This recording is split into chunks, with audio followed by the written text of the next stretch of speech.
بسم اللہ الرحمن الرحیم اللہم صلی علی النبی المصطفیٰ صلی اللہ علیہ وآلہ وسلم۔ مرکز علم کی آج کی کلاس میں آپ سب دوستوں کو خوش آمدید کہتا ہوں، اور آج کے جو موضوعات ہیں وہ ہم تجوید میں لفظ لام کو پڑھیں گے۔ لام کا جو ہے مخرج کیا ہے اور اس میں ایک چھوٹی سی غلطی ہے، اس کو ہم ٹھیک کریں گے۔ اس کے بعد مزاج قرآن جو ہم نے شروع کیا ہوا ہے، قرآن فہمی، قرآن کو کس طرح سمجھا جا سکتا ہے، تو اس میں آج ایک آیہ مبارکہ ہے جو کہ حضور سیدی شیخ الاسلام نے 3 خطابات کے اندر اس ایک آیت کو واضح کیا ہے، اور اس سے آپ کا عقیدہ ٹھیک ہو جائے گا آج انشاءاللہ۔ ایک آیت ہے اور اس طرح کی تقریباً 9 آیات ہیں جس کے اندر ایک ہی موضوع ہے، اور آپ اس آیت کو سن کے پھر دیکھیے گا کہ لوگ ہمیں کہاں لے کے جا رہے ہیں۔ اور ہماری خوش نصیبی ہے کہ ہمیں حضور سیدی شیخ الاسلام اور منہاج القرآن اور اہل سنت ملا ہے کہ اللہ رب العزت نے ہمارے نصیب اچھے کیے ہیں۔ اس کے بعد جو سب سے زیادہ آج فوکس ہوگا وہ حج کے مناسک پہ ہوگا، کہ جو حج کے مناسک ہیں، مناسک کہتے ہیں وہ ارکان جو ہم نے مختلف کیا کہتے ہیں وقتوں میں اور مختلف جگہوں پہ ادا کرنے ہیں، تو ان کا فلسفہ کیا ہے۔ اور آخر میں جو بات ہماری چل رہی تھی لاسٹ صغیر صاحب کے گھر پہ بھی ہوئی کہ رسول کریم صلی اللہ علیہ وآلہ وسلم کی جو سیرت طیبہ ہے اس میں سب سے اہم پہلو وہ اپنے فرض کو خود کرنا ہے، فرض شناسی۔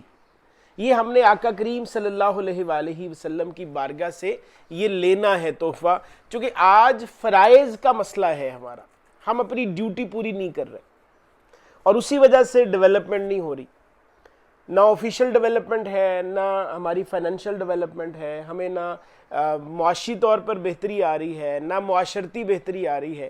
تو ان چیزوں کو ڈسکس کریں گے۔ سب سے پہلے ہے لفظ لام۔ کیا لفظ ہے جی؟ لام۔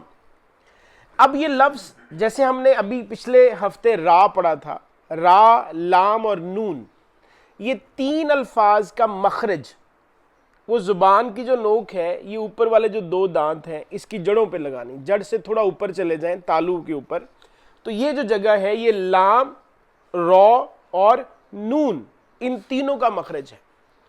اب لام کو پڑھتے ہوئے یہ ذہن میں رکھیں کہ لام کے ساتھ اگر لام زبر لا ہے، اس کا معنی ہے ضرور بالضرور۔ اس کا کیا معنی ہے؟ ضرور بالضرور۔ اگر لام زبر الف لا ہے، لا، اس کا معنی ہے نہیں۔ ٹھیک، اب آئیے ہم سورہ اخلاص پڑھتے ہیں۔ سورہ اخلاص کی آخری آیت، وَلَمْ يَكُلْ لَهُ، اب اس کو لاہو پڑھ دیا، پورا معنی غلط ہو گیا۔ لام کو پڑھتے ہوئے چونکہ معنی زمین آسمان کے فرق میں ہے، لام زبر لا، لہو ضرور بالضرور ہے اس کے لیے، لاہو نہیں ہے اس کے لیے۔ اب دیکھیں ہم کتنے، میں نے کہا یہ پولیس رات ہے کہ جہاں زبان لڑکھڑائی نامہ اعمال ختم ہو سکتا ہے، سارا وائٹ واش ہو سکتا ہے، جو پچھلے ہم نے کہا تھا وَأَنْتُمْ لَا تَشْعُرُونَ کہ پورا نامہ اعمال ختم ہو جائے گا، وائٹ واش ہو جائے گا۔ سو لام زبر الف لا اور لام زبر لا، لام زبر لا، تو یہ جو الفاظ کی اور حرکات کی ادائیگی ہے وہ سیکھیں گے تو ٹھیک رہے گا۔ ٹھیک ہے، تو اس لیے ضروری ہے کہ لام کے ساتھ خصوصاً محتاط رہیں۔ ٹھیک، خصوصاً محتاط رہیں۔ اگر زبر تھوڑا سا کھچ گیا اور آواز لا کی آگے، جیسے لا الہ، نہیں ہے کوئی معبود، اب خدا نہ خواستہ اگر لا کو لا پڑھ دیا، لا الہ، اب آپ دیکھیں ہمارے معاشرے میں لا الہ کتنا ہے، لا الہ پڑھاؤ جی، ٹھیک ہے، تو لا الہ نہیں پڑھایا جائے گا، لا الہ پڑھایا جائے گا۔ ٹھیک ہے، تو تھوڑا سا محتاط رہیں گے تو لام زبر لا اور لام زبر الف لا، تو یہ 2 چیزوں کو اگر ہم آج کے دن میں ٹھیک کریں، چونکہ آج ہمارا اگلا موضوع بہت لمبا ہے تو میں یہیں اکتفا کرتا ہوں۔ اس کے بعد آئیے قرآن مجید کی آیت مبارکہ ہے، اعوذ باللہ من الشیطان الرجیم، یا ایھا الذین آمنوا اطیعوا اللہ و اطیعوا الرسول ولا تولوا عنہ، اے ایمان والو اللہ کی اطاعت کرو اور اللہ کے رسول کی اطاعت کرو، ولا تولو اور منہ نہ پھیرو، روگردانی نہ کرو۔ میں اگر آگے اپنے مزاج والی کیا کہ ٹرانسلیشن کروں تو بے وفائی نہ کرو، تو بے وفائی نہ کرو، بے پرواہی نہ کرو، لاپرواہی نہ کرو۔ کس سے؟ عنہ۔ اب یہاں حضور سیدی شیخ الاسلام فرماتے ہیں کہ بات کو پہلے سمجھتے ہیں۔ وہ فرماتے ہیں کہ پہلے دو آ رہے ہیں نا، کہ اللہ کی اطاعت کرو اور اللہ کے رسول کی اطاعت کرو۔ آگے بھی یہی فرمایا جانا چاہیے تھا کہ ان دونوں سے روگردانی نہ کرو، ان دونوں سے بے وفائی نہ کرو، لیکن اللہ پاک نے فرمایا اس ایک رسول سے بے پرواہی نہ کرو۔ تو یہاں آپ کا عقیدہ توحید اور عقیدہ رسالت یہ اکٹھا کر دیا اللہ نے، عقیدہ توحید اور عقیدہ رسالت اکٹھا کر دیا اللہ رب العزت نے۔ جب آپ عقیدہ توحید اور عقیدہ رسالت کو اکٹھا رکھیں گے اور اکٹھا رکھنے میں اللہ اور اس کے رسول کو عزت، احترام اور وفا میں پہلے رسول سے وفا کریں گے، اللہ اپنی وفا اس میں شامل کر دے گا، اللہ اپنی وفا اس میں شامل کر دے گا۔ فرمایا وَلَا تَوَلُّوا عَنْهُ، پس اس رسول سے روگردانی نہ کرو۔ اب یہ قرآن ہے، اس کا مطلب ہے کہ اللہ نے سارا عقیدہ سمجھا دیا کہ اگر رسول کریم صلی اللہ علیہ وآلہ وسلم کے در سے جڑ گئے تو سمجھو میں وہی ہوں، تو سمجھو میں وہی ہوں۔ اب یہ جتنے جملے ہیں کیا میرے لیے اللہ کافی نہیں ہے؟ اس آیت نے ان سارے جملوں کو اس آیت نے اپنے اندر سمو لیا ہے کہ اللہ یقیناً کافی ہے، لیکن اللہ صرف اس کے لیے کافی ہوگا جو رسول کے در پہ کھڑا ہوگا، جو رسول کریم صلی اللہ علیہ وآلہ وسلم کے در پہ کھڑا نہیں ہوگا اللہ اس کے لیے کافی نہیں ہوگا۔ اب اسی لیے سر خوش آمدید، اسی لیے ہمارے پاس کچھ کافروں کے نام تاریخ نے دے دیے کہ وہ کافر جنہوں نے رسول کریم صلی اللہ علیہ وسلم کی ذات اقدس کو آنکھوں سے دیکھا بھی، لیکن چونکہ ایمان کی آنکھوں سے نہیں دیکھا، آنکھوں سے دیکھنا اور ایمان کی آنکھوں سے دیکھنے میں فرق ہو گیا۔ اب جنہوں نے ایمان کی آنکھوں سے دیکھا وہ صحابی بن گئے۔ اچھا، اب ایک صحابی نہیں بن سکے لیکن ان کی عزت، توقیر اور وہ اتنی اعلیٰ کہ میرے آقا دو صحابہ کو فرما رہے ہیں۔ دیکھیں کسی صحابی کو میرے آقا نے یہ نہیں فرمایا، آپ نے دو صحابہ لیے اور صحابہ بھی بڑے اعلیٰ، حضرت عمر فاروق رضی اللہ اور حضرت علی المرتضیٰ۔ فرمایا یمن میں میرا غلام رہتا ہے، میرے غلام کے پاس جانا اور اسے کہنا میری امت کے لیے دعا کرے، اسے کہنا میری امت کے لیے۔ بھیج کون رہا ہے؟ جن کی دعاؤں کے طفیل سب مل رہا ہے، ٹھیک ہے۔ بھیج کن کو رہا ہے؟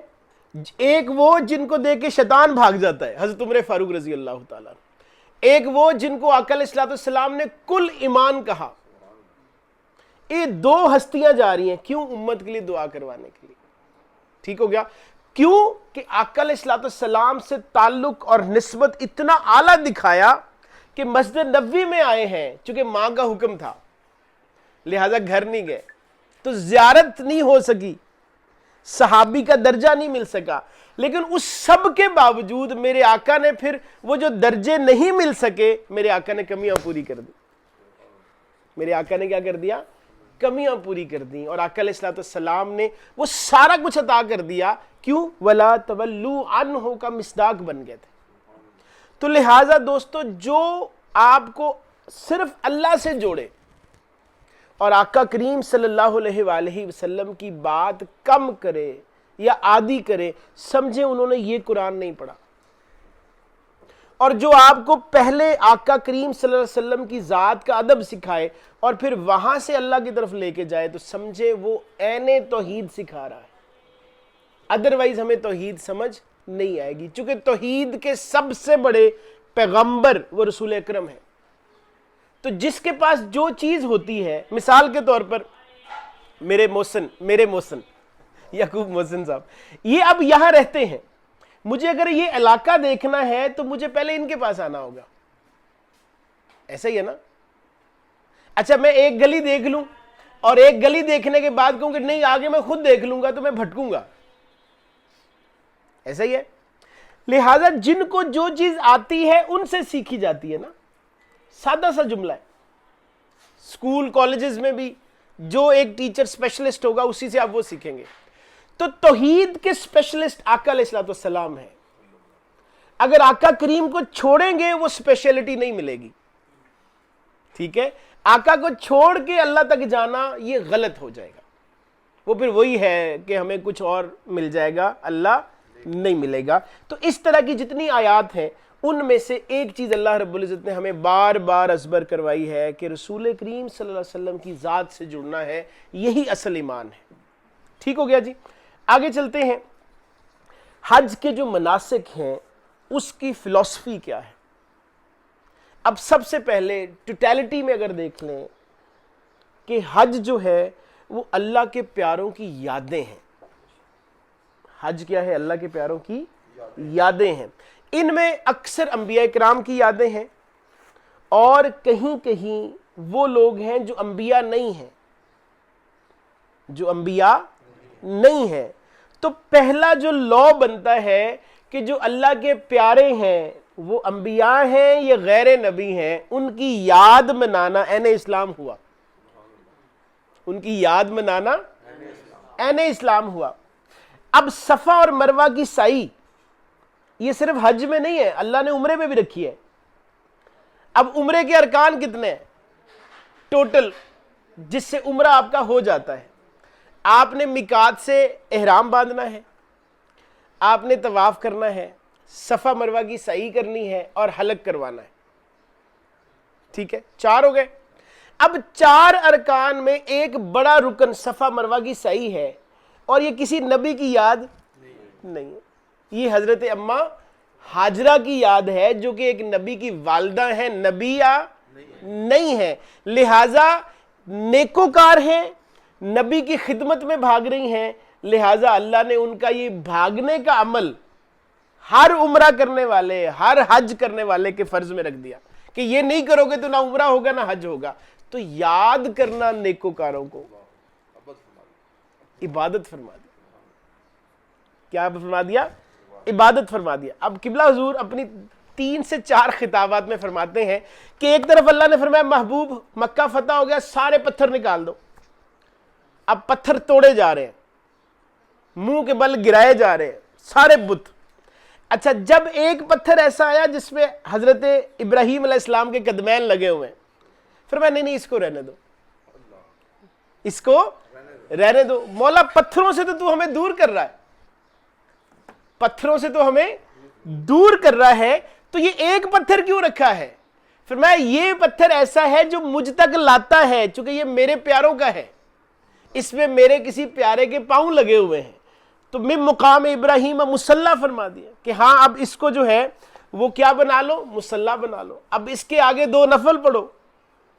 تو ایک طرف مولا کہہ رہا ہے کہ پتھروں کو پوجنا نہیں ہے، حج کرنے آئے تو صرف مجھے دیکھنا ہے، اور ایک طرف ایسا پتھر، اچھا وہاں چلیں کسی کی شکل بنی ہوتی پھر بھی قابل قبول تھا، مولا یہاں تو پاؤں لگے ہیں بھی شکل بھی نہیں بنی، اچھا قرآن بنا دیتا، یہ تو ایک بندے کے پاؤں لگے ہیں۔ تو اللہ فرماتا ہے یہی تو سکھا رہا ہوں، جو میرے ہوتے ہیں ان کے پاؤں بھی قابل ادب ہوتے ہیں جو میرے ہوتے ہیں ان کے پاؤں بھی قابل ادب ہوتے ہیں۔ اچھا پھر ایک اور پتھر ہے، فرمایا کوشش کرو ہر چکر پہ اس کا بوسہ لو، ٹھیک ہے؟ اب جو بوسہ نہیں لے سکتے وہ دور سے کرتے ہیں، طواف کے بعد لوگ لڑائیاں کرتے ہیں بوسہ دینے کی، مولا پتھروں سے تو منع کیا تھا، اب اس پتھر کو چومنا فرض کر دیا، اب لوگ لڑائی کرتے ہیں، دھکم پیل ہوتی ہے، پتھر مالک کیوں؟ فرمایا یہی تو سکھا رہا ہوں، جو میرا حکم مانے گا وہ پھر جو کرتا چلا جائے گا وہ عبادت ہے، جو میرے حکم کو نہیں مانے گا وہ پھر سب سے اچھا کام بھی کرے گا تو عبادت نہیں ہوگی۔ تو لہٰذا حج کیا کرنے آ رہا ہے؟ حج نمبر 1 اپنے پیاروں کی یاد دلانے آتا ہے. اچھا کنکریاں مارنے بھی میرے ایک پیارے نبی نے کنکریاں ماری تھی. اچھا مولا یہاں شیطان تو ہے نہیں, یا تو شیطان سیدھا رکھ دے سامنے.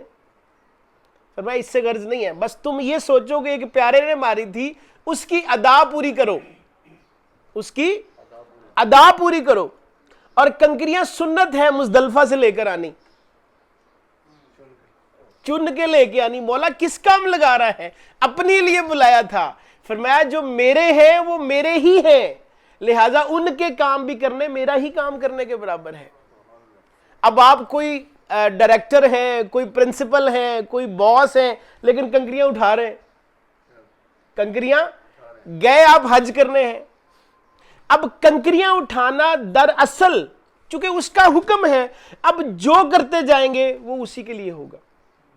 ٹھیک ہے, اچھا آگے چلے جائیں. اب شیطان کو مالک کنکریاں مار رہے ہیں, آگے شیطان نہیں ہے, بس وہ میرے پیارے نے ماری تھی تم مارو. اور دیکھنا ہے کہ کوئی لگی کون سی ہے.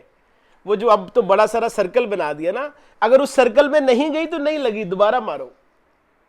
یہ گلے سے نہیں اتارنی ہے, پراپر مارنی ہے. ٹھیک. اچھا اب ہم اے سی میں رہنے والے ہیں, کیا کہتے ہیں, بیڈوں پہ سونے والے ہیں. فرمایا مزدلفہ میں رات رکنی ہے, وہ سردی ہے, گرمی ہے, جو بارش ہے, کچھ ہے, وہیں بیٹھنا ہے کھلے آسمان پہ. مالک ہم تو تیرے لیے آئے ہیں. فرمایا میرا پیارا یہاں رکا تھا لہذا تم نے رکنا ہے. اب مزدلفہ میں رات رکیں گے. آقا علیہ السلام نے عبادت فرمائی, کچھ لوگ اب سو جاتے ہیں, مستحب ہے, تو اب آپ وہیں رہیں گے چونکہ میرے آقا نے کیا تھا. ٹھیک ہو گیا. اب آگے چلیں. 10 ذی الحج ہے, مزدلفہ سے قیام ہو گیا, آپ کنکریاں ماری واپس چلیں جی, جو تھوڑی بہت رہتی ہے اس کو بھی شیو کروائیں چونکہ انسان کی 75 سے 80% جو وجاہت ہے چہرے کی وہ بالوں سے ہوتی ہے. چہرے کی وجاہت کس سے ہوتی ہے؟ بالوں سے ہوتی ہے. تو فرمایا ہاں تھوڑی بہت شاید تمہارے دماغ میں اس کو بھی حلق کرواؤ, اس کو بھی کیا کراؤ؟ حلق کراؤ. میرے محبوب نے کروایا تھا.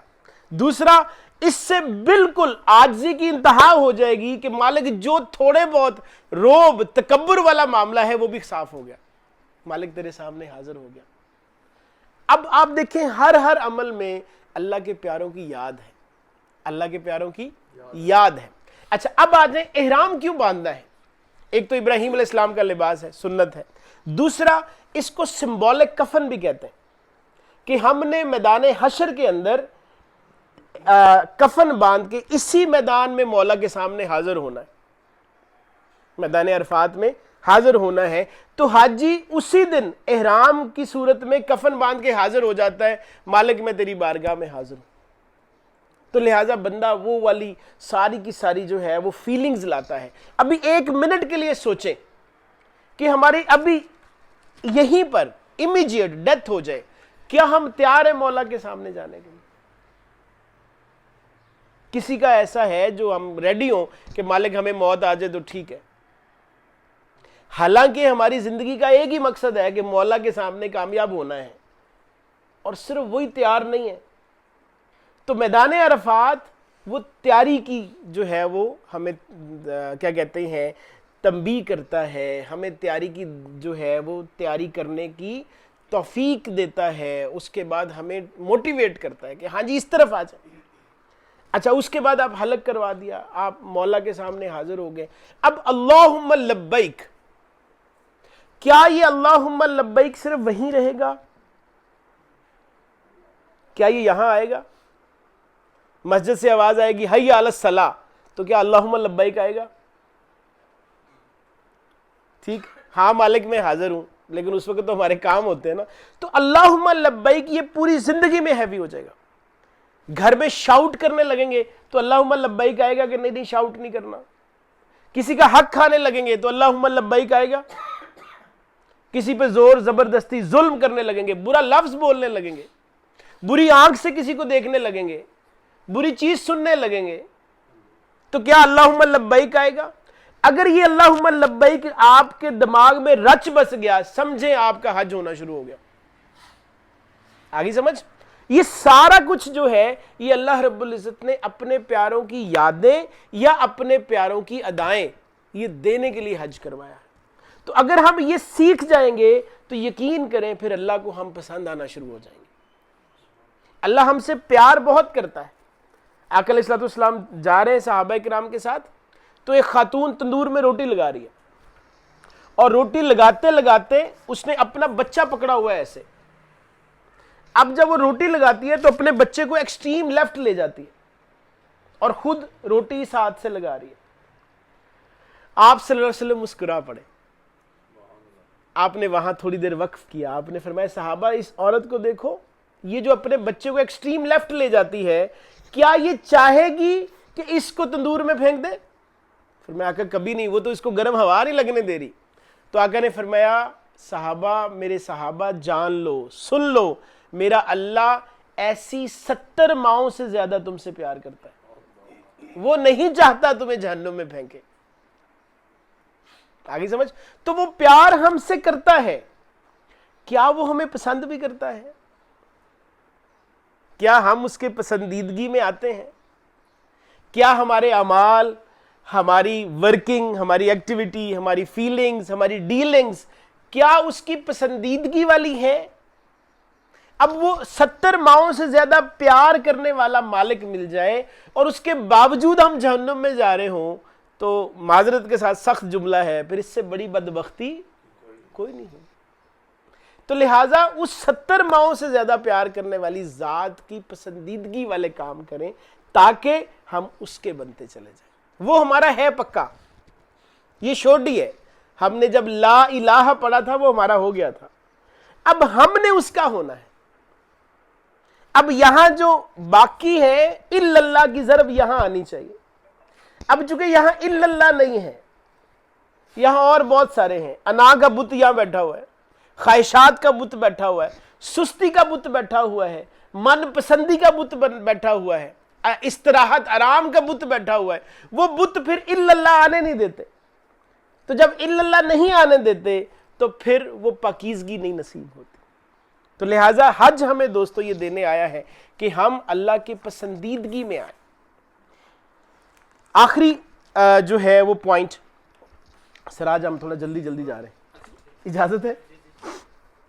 آخری پوائنٹ آقا کریم صلی اللہ علیہ وآلہ وسلم کی ذات گرامی سے فرض شناسی کہ حضور اکرم صلی اللہ علیہ وآلہ وسلم کی جو ذات اقدس ہے ان میں جتنی اعلیٰ صفات ہیں، ان اعلیٰ صفات میں ایک صفت یہ تھی کہ وہ اپنا کام خود کرتے تھے، وہ اپنے کام سے لگاؤ رکھتے تھے، اپنے کام میں وہ ماہر ہوتے تھے۔ ٹھیک؟ اب سیرت طیبہ پڑھے تو مدینہ کے اندر ایک بہت بڑا پہلوان تھا، اس سے کوئی لڑتا نہیں تھا۔ تو بات چلتے چلتے آقا علیہ الصلوۃ والسلام پہ پہنچی، کشتی ڈیسائیڈ ہوگی، فائنل ہوگی، میرے آقا نے 1 منٹ میں اس کو چت کر دیا۔ ٹھیک ہے؟ تو اس میں بھی وہ ماہر، اس میں بھی بڑے اعلیٰ۔ اللہ نے ان کو کسی کام میں بھی اسوہ حسنہ بننے سے نہیں روکا، ہر کام میں وہ کمال ہے۔ اب اندازہ کریں ہماری میرڈ لائف ہے، ایک بیوی ہے، وہاں بھی بنتی نہیں ہے، وہاں 13 بیویاں ہیں، ساری خوش ہیں، 13 بیویاں ہیں، ساری خوش ہیں۔ ان سارے کمالات کے پیچھے جو مین کمال ہے وہ فرض شناسی کا ہے۔ وہ کس کا ہے؟ فرض شناسی ہے۔ جب آپ اپنے کام کو ٹائملی اور کمال سے کرنا شروع کر دیتے ہیں تو لڑائیاں ختم ہونا شروع کر دیتی ہیں۔ آپ ایک لمحے کے لیے دیکھیں ہمیں جہنم کیوں ملے گی خدا نخواستہ؟ ہم نے اپنے حصے کا کام، نماز نہیں پڑھی ہوگی، ہم نے اپنے حصے کا سچ نہیں بولا ہوگا، ہم نے اپنے حصے کی پاکیزگی نہیں رکھی ہوگی، ہم نے اپنے فرائض ادا نہیں کیے ہوگے۔ مثال کے طور پر کسی کا بچہ ہے، وہ کیا کرتا ہے؟ وہ صدقہ جاریہ بن گیا اس بندے کے لیے، تو وہ صدقہ جاریہ بنایا کس نے ہے؟ جی وہ انسان اپنا فرض پورا کر کے گیا اور اس کو کسی اللہ والے کے ہاتھ دے گیا، اس کی تربیت اچھی کر گیا، اس کو قرآن پڑھا گیا، اس کو حدیث پڑھا گیا، وہ بندہ صدقہ جاریہ بن گیا اپنے ماں باپ کے لیے، تو ماں باپ کی قبر میں شفاعت ہونا شروع ہو گئی۔ تو یہاں وہ کام کر کے گئے ہیں۔ اب آقا علیہ الصلوۃ والسلام کی ذات اقدس میں ایک طرف صحابہ اکرام کی دل جوئی، اب حضرت بلال رضی اللہ تعالیٰ عنہ کا اسلام لانے کا واقعہ، یہ میں نے انار صاحب کے گھر غالباً سنایا ہے، دوبارہ کیا کہتے ہیں کہ آپ کو سنا دیتا ہوں۔ حضرت بلال رضی اللہ تعالیٰ عنہ فرماتے ہیں کہ میں ابھی آقا علیہ الصلوۃ والسلام سے شناسہ نہیں تھا، ہاں مکہ میں آقا علیہ الصلوۃ والسلام کی تبلیغ شروع ہو گئی تھی، تو ایک دن مجھے بخار تھا اور میرے مالک نے مجھے کچھ گندم دی کہ صبح مہمان آنے یہ پیسنی ہے، تو میں نے کہا جی مجھے تو بخار ہے، مشکل میں ہوں، اور بھی غلام ہیں ان کو ذرا کہہ دیں، تو یہ میری جو اتنی ریکویسٹ تھی یہ بے ادبی سمجھی گئی اور مجھے کوڑے مارے گئے، میرے جسم کا جو لحاف ہے وہ اتار لیا گیا اور مجھے صحن میں ٹھٹھرتی سردی میں چھوڑ دیا اور ساتھ چکی بھی رکھ دی۔ کہتے ہیں اس دن میرے دل سے آہ نکلی اور میں نے آسمان کی طرف منہ کر کے کہا کہ کوئی نہیں ہے جو ہمارا پرسان حال ہو۔ تو کہتے ہیں ابھی یہی کہا تھا میں نے تو دروازہ نوک ہوا اور ایک بڑی خوبصورت شبی میرے سامنے آئی، مجھ سے پوچھا کیا ہوا؟ تو کہتے میں نے اسے حال دل سنایا اور دل میں ٹھنڈک پڑی کہ کوئی تو ہے پوچھنے آیا۔ تو کہتے انہوں نے سنا تو وہیں سے الٹے پاؤں واپس چلے گئے۔ کہتے جو تھوڑی سی امید جگی تھی وہ بھی ختم ہو گئی کہ یہ کیا بات ہوئی، اس سے تو نہ آتے، انسان جلد باز ہے نا تھوڑا سا۔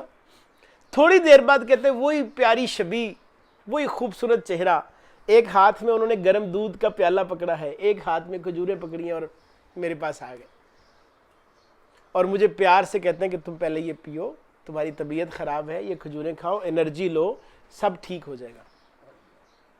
کہتے میں نے جیسے ہی وہ پیا مجھے سکون ملا، بیمار تھا، مجھے نیند آ گئی، میں سو گیا۔ صبح میرے مالک نے آگے مجھے اٹھایا تو میں حیران ہوا کہ وہ جو ساری گندم تھی وہ آٹے میں کنورٹ ہوئی تھی۔ پھر دوسری رات بھی یہی ہوا، اس نے مجھے مارا کہ تم تو بیمار تھے اور اگر تم سوئے ہوئے ہو تو آٹا کس نے پیسا ہے، تم نے کچھ کیا ہے۔ مجھے مار پڑی، گندم ڈبل ہو گئی، بخار زیادہ تیز ہو گیا۔ کہتے لیکن اب ایک آس جاگ گئی، کوئی ہے جو آئے گا۔ کہتے پھر رونا شروع ہو گیا، پھر آقا کریم صلی اللہ علیہ وسلم کی آمد ہوئی، پھر وہی کھجوروں کی پلیٹ، وہی دودھ کا پیالہ، 3 دن یہ کام چلتا رہا۔ تیسرے دن میں نے کہا پہلے بتائیں آپ ہیں کون؟ جب دل سے تڑپ نکلے گی تو انشاءاللہ اللہ اور اس کے رسول کی رحمت آ جائے گی۔ ہم فرض شناسی میں سب سے پہلے دل سے صحیح تڑپ ہی نہیں رکھتے۔ آپ رات کو تڑپ کے سوئیں کہ مالک میں نے صبح فجر پڑھے بغیر نہیں اپنا دن کا آغاز کرنا، اللہ کی عزت کی قسم مولا اٹھائے گا آپ کو، چونکہ تڑپ اگر جینوئن ہوگی۔ ہم تڑپ سے سوتے ہی نہیں ہیں اس لیے فجر رہ جاتی ہے۔ آپ تڑپ سے سوئیں، آیت الکرسی پڑھ کے سوئیں، خود بخود اللہ کی رحمتیں آپ کو اٹھانا شروع ہو جائیں گی۔ یہ فجر قضا ہونا، نمازوں میں سستی ہونا، اس کی وجہ یہ ہے کہ یہاں تڑپ نہیں ہے جو میرے آقا نے پیدا کی صحابہ میں۔ تو حضرت بلال رضی اللہ تعالیٰ عنہ کا اتنا پختہ ایمان کہ پتھر کے نیچے بھی احد احد فرما رہے ہیں، زبان پہ کوئلہ رکھا جا رہا ہے، احد احد چل رہا ہے، گرم ریت پہ لٹایا جا رہا ہے، پھر بھی کیوں؟ پیچھے ایک فرض شناسی ہو چکی تھی، پیچھے ایک ہستی نے اپنا فرض پورا کر دیا تھا۔ تو جب آپ اپنے فرائض سے ایسے جڑ جائیں گے تو پھر آپ کو لوگوں کو کہنا نہیں پڑے گا کام کریں، لوگوں کے اندر دل میں بات اترتی چلی جائے گی۔ پھر آپ دوسری طرف آئیے، اللہ کے ساتھ تعلق، ٹھیک ہے، اللہ کو قرآن میں فرمانا پڑ رہا ہے، یا ایھا المزمل قم اللیل الا قلیلا، اے کملی اوڑھنے والے رات کو قیام کیجئے لیکن تھوڑا سا کم کیجئے۔ اللہ اکبر، اللہ اکبر۔ آپ اندازہ کریں اس آیت کا کہ اللہ فرما رہا ہے کہ بندوں میری عبادت کرو، اللہ فرما رہا ہے کہ تم جتنی بھی عبادت کر لو میری ایک نعمت کے برابر بھی نہیں ہے، اور ایک طرف اپنے محبوب کو کہہ رہے ہیں اچھا تھوڑا سا کم قیام کریں، اچھا تھوڑا اپنا خیال کریں۔ کہیں وہ تبلیغ کرتے ہیں تو اللہ فرماتا ہے محبوب آپ اپنے آپ کو ہلاک نہ کریں، یہ لوگ ہو جائیں گے، آپ کا کام صرف تبلیغ ہے، وما علینا الا البلاغ، یہیں سے نکلا ہے۔ تو فرض شناسی اتنی اعلیٰ ہے کہ اللہ فرما رہے محبوب اچھا کم کر لیں، اچھا تھوڑا کر لیں۔ صحابہ عرض کر رہے ہیں آقا آپ تو معصومن الخطا ہیں، آپ کا تو گناہ ہی کوئی نہیں ہے، پھر اتنا شدت کیوں کرتے ہیں؟ آپ کے پاؤں اتنے ہو جاتے ہیں، متورم ہو جاتے ہیں، ورم آ جاتا ہے، سویلنگ ہو جاتی۔ اب آقا کا جملہ سنیے، اور اس جملے کو ابھی جو اس کے بعد کی ڈسکشن ہے صرف اس جملے پہ ہے۔ آقا نے فرمایا افلا اکون عبدا شکورا، کیا میں اپنے رب کا شکر گزار بندہ نہ بنوں؟ اب اس جملے کو طاری کریں اپنے اوپر۔ آپ اپنی مرضی سے اتنے اچھے ماں باپ کے گھر پیدا نہیں ہوئے، آپ اپنی مرضی سے اتنے اچھوں کے ساتھ نہیں جڑے، آپ اپنی مرضی سے اپنے پورے اعضاء سلامت لے کر نہیں چل رہے۔ آپ دیکھیں معاشرے میں لوگوں کے اعضاء سلامت نہیں ہیں، لوگوں کی کسی کی آنکھ کا مسئلہ ہے، کسی کے بازو کا مسئلہ ہے۔ آپ امیجن کریں اللہ نے آپ کو 100% فٹ پیدا کیا ہے، افلا اکون عبدا شکورا، کیا ہم اس کے شکر گزار بندے نہ بنے؟ اب اس جملے کو اپنی ذات پہ لاگو کرنا شروع کر دیں۔ خدا کی عزت کی قسم، لئن شکرتم لازیدنکم، آپ شکر کرنا شروع تو کریں۔ ہمیں 99 چیزیں ملی ہوتی ہیں، جو ایک نہیں ملی ہوتی، اسی پہ ہم چل رہے ہوتے ہیں۔ شکوہ، شکایت، سب کچھ چل رہا ہوتا ہے۔ آپ گھر میں دیکھیں، جو بچہ، جو بھائی شکوے والا ہوتا ہے اس کو کم ملتا ہے۔ اسکول کے اندر جو شکوے شکایت والا ہوتا ہے اس کو ٹیچر کم ٹائم دیتا ہے۔ دفتر میں ایسا امپلائی شکوے شکایت والا، وہ ایونچولی نکال دیا جاتا ہے۔ یہ تو اللہ کی عطا ہے کہ اللہ ہمیں نکال نہیں رہا اپنی بارگاہ سے۔ تو ہمیں آج سے اپنی زندگی کا ایسپیکٹ بدلنا ہے۔ ایک طرف فرض شناسی پوری کرنا شروع کریں، بچوں کی تربیت کی باری آئے تو وہاں بھی پوری جان لگائیں، ان کے لیے رزق حلال کمائیں، ان کو اللہ اور اس کے رسول کے قریب کریں، یہ فرض شناسی ہو گئی۔ کسی دفتر میں جائیں، کسی کام کرنے جائیں تو پورا کام کر کے جائیں۔ ٹھیک، اب ایک جملہ بولنے لگا ہوں، تھوڑا سخت ہے، کہ ہم غیرت مند ورکر بنیں۔ ہم اپنے جاب میں اگر تھوڑی آسانی چاہتے ہیں، مطلب ہم بھیک مانگ رہے ہیں، معذرت کے ساتھ۔ آپ کو کوئی کیوں ریلیکس کرے؟ آپ کو کوئی کیوں ریلیکس کرے؟ یہ سوچیں ذرا۔ آپ نے جب سیلری پوری لینی ہے، ویجز پوری لینے ہیں، تنخواہ پوری لینی ہے، تو کام بھی پورا کریں۔ جب آپ اس سوچ میں جائیں گے، یقین کریں آپ کے لیے کام کے دریچے کھلتے چلے جائیں گے، آپ کو اپرچونٹی ملتی چلی جائے گی، آپ کو جاب کی ٹینشن ختم ہو جائے گی، چونکہ کام پورا کر رہے ہیں۔ جو سکلڈ ورکر ہوتا ہے وہ جاب پکی ہوتی ہے اس کی۔ اب اللہ کے سکلڈ ورکر بنے، پہلے تو 5 نمازیں پکی کریں، حسن اخلاق پکا کریں۔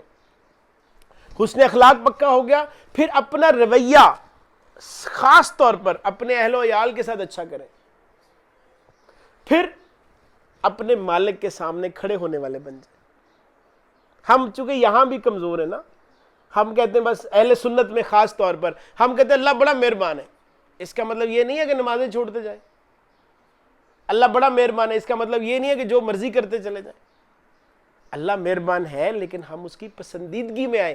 افلا اکون عبدا شکورا، یہ میرے آقا فرما رہے ہیں، جن سے پیارا عبد ہے ہی کوئی نہیں، جن کو اللہ نے یہ فرما کے بھیجا ہے کہ میں نے اپنا پیارا آپ کے درمیان بھیجا ہے۔ وہ پہلے ہی کہہ رہا ہے میں نے اپنا پیارا بھیجا ہے، اب وہ پیارا کہہ رہا ہے کہ میں شکر گزار نہ بنوں۔ ہم تو ان کے قدموں کی خاک بھی نہیں ہے، لیکن ہم اتنے شکر گزار بھی نہیں بن رہے۔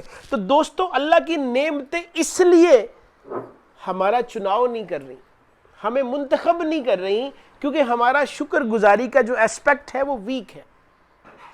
جب تک یہ سٹرونگ نہیں ہوگا تب تک وہاں سے نعمتیں نہیں ملیں گی۔ اب اس کی نعمتیں لینی، اس کا بڑا آسان سا راستہ ہے، افلا اکون عبدا شکورا، کیا میں اس کا شکر گزار بندہ نہ بنوں؟ صرف اپنی فزیک کو دیکھیں، اللہ نے آپ کو کتنی بیماریوں سے، کتنے بڑے بڑے جو ہے وہ کیا کہتے ہیں مشکلات سے نکالا ہوا ہے، آپ محفوظ ہیں، سیف ہیں۔ آپ اسی پہ شکر گزاری شروع کر دیں۔ آپ کی عمر کے بڑے بڑے لوگ، آپ کی عمر کے لوگ اب آپ دیکھیں معاشرے میں نہیں ہیں، ان کا انتقال ہو چکا ہے۔ ابھی ہمارا پچھلے ہفتے ہمیں جو جھٹکا لگا ہے، ہمارے کلاس فیلو بڑے اچھے خاصے صحت مند ماشاءاللہ، اور وہ دفتری معاملات میں جاتے جاتے ہارٹ اٹیک ہوا, انتقال ہو گیا. اللہ پاک ان کی قبر انور پہ رحمت کرے. بڑے اعلیٰ اخلاق والے. تو آپ دیکھیں آپ کو اللہ نے یہاں چند سانسیں جو ایکسٹرا دی ہیں, وہ سانسیں کس لیے ہیں؟ اس کو اور اس کی مخلوق کی خدمت میں گزارے. آخری بات, یہ سارا کچھ کب ہوگا؟ جب آپ لوگوں میں اپنے آپ کو پیچھے رکھنا شروع کر دیں. یہ ٹپ دے رہا ہوں, لوگوں میں اپنے آپ کو پیچھے کرنا شروع کر دیں. لوگوں کو جس چیز کی طمع ہے, جس چیز کی لوگوں کو جو ہے وہ لالچ ہے, آپ اس سے بری ذمہ ہو جائیں. کھانا پڑا ہے, لوگ کہتے ہیں جی میں کھانا پہلے لے لوں, آپ بڑے آرام سے سائڈ پہ بیٹھ جائیں. ٹھیک, لڑائیاں ہوتی ہیں جی اس نے پہلے گزرنا ہے, آپ تھوڑا ویٹ کر لیں. لوگوں میں اپنے آپ کو پیچھے رکھیں, مالک میں اپنے آپ کو آگے رکھیں. مسجد آپ نے پہلے پہنچنا ہے, سچ آپ نے سب سے پہلے بولنا ہے, صفائی, پاکیزگی, طہارت, اس میں آپ بڑے اعلیٰ ہوں. میرے قبلہ والد گرامی ایک جملہ بولتے ہوتے تھے, کہتے ہیں یار یہ گندے کام کرنے والے تو بہت ہیں, اچھے کام کرنے والوں میں آؤ, ادھر جگہ خالی ہے. برا بولنے والے, گالی دینے والے, جھوٹ بولنے والے, غیبت کرنے والے کافی ہیں, سچ بولنے والے کم ہیں, ادھر پہلے آئے. تو مخلوق کے معاملوں میں اپنے آپ کو پیچھے کریں, کچھ فرق نہیں پڑتا, ملے گا آپ کا حصہ انشاءاللہ. ادھر معاملوں میں اپنے آپ کو پہلے کریں, اپنے آپ کو ادھر سب سے اعلیٰ جوڑیں. ادھر افلا اکون عبدا شکورا بنے, دنیا آپ کے پیچھے آنا شروع ہو جائے گی. لوگ آپ کو خود دیں گے جی یہ بندہ نہیں کرتا, ان کو پہلے کر دیں. آپ کو ہر چیز پہلے ملنا شروع ہو جائے گی. یہ تھوڑا سا چینج لائے لائف میں. ہم صرف نیت کی وجہ سے آدھی نیکیاں گما بیٹھتے ہیں. آپ نے وہ بڑی خوبصورت حدیث سنی ہے کہ جنتی جنت میں جا رہے ہوں گے, جہنمی جہنم میں جا رہے ہوں گے. جہنمیوں کی لائن سے ایک بندہ اٹھے گا, ہاتھ کھڑا کرے گا, مولا وہ جو جنتی جا رہا ہے میں نے اسے ایک دفعہ پانی پلایا تھا. اب اللہ فرمائے گا اچھا, اس سے پوچھ ہاں جی پہچانتے ہو جی, کیا کریں؟ وہ بندہ کہے گا مولا اس کو بھیج دو. آپ نے پیچھے کیا ہے اپنے آپ کو, آپ نے کسی کی ہیلپ کی ہے. ہمارے ہاں کسی بھی معاملے میں کسی کی ہیلپ کرنا وہ سمجھا جاتا جی میں کوئی نوکر ہوں. آپ اس کے نوکر ہیں. جب آپ اس کی نوکری کر رہے ہوں گے پھر سارے عزیز ہوں گے, پھر سارے اس کے بندے ہوں گے, سارے اس کے جو ہے وہ پیارے ہوں گے. آپ ہر ایک ایک بندے کو یہ سمجھیں گے یہ میرے آقا کا امتی ہے, یہ میرے آقا کا امتی ہے, یہ میرے آقا کا امتی ہے. اب آپ ان کی وجہ سے خدمت کر رہے ہوں گے. تو جب آپ خدمت گزار بنیں گے, سید القوم خادمہم, کہ جو قوم کا اصل سردار ہے وہ ہوتا ہے جو ان کا خادم ہوتا ہے.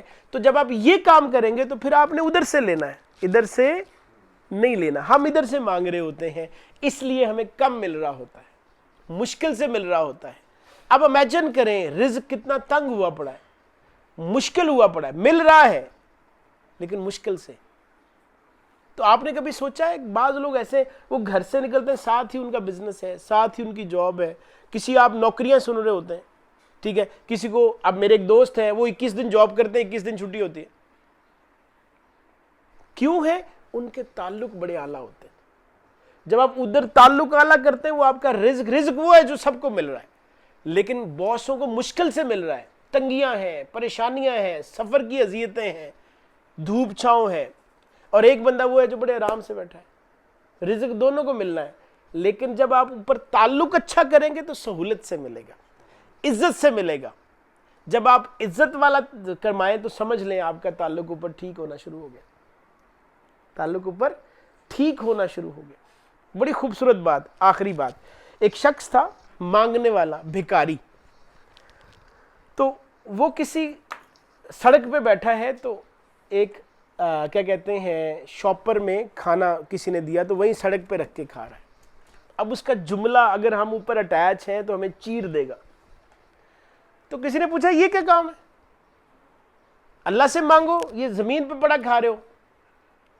تو اب وہ بھکاری ہے, اس نے کہا مانگتا میں اللہ سے ہی ہوں, دیتا وہی ہے, بس آج کل ہمارے تعلقات اچھے نہیں ہیں. وہ دے رہا ہے لیکن ایسے دے رہا ہے, ہمارے تعلقات اچھے نہیں ہیں. تو جب تعلقات اچھے نہیں ہوں گے, اب دیکھیں وہ بھکاری ہو کے بھی یہ رکھ رہا ہے, اعتقاد رکھ رہا ہے کہ دے وہی رہا ہے، لیکن چونکہ تعلقات اچھے نہیں تو اس لیے وہ زمین پہ دیتا ہے. ٹھیک، تو آپ دیکھیں اللہ آپ کو جیسے دے رہا ہے تو اس میں تعلقات اچھے کریں. جب تعلقات اچھے کر لیں گے پھر وہ انشاءاللہ افلا اکون عبدا شکورا کی تفسیر بن کر آپ کو اللہ ساری نیکیاں، سلامتیاں، سب کچھ دینا شروع ہو جائے گا. اللہ رب العزت عمل کی توفیق عطا فرمائے. وما علینا الا البلاغ. جزاک اللہ.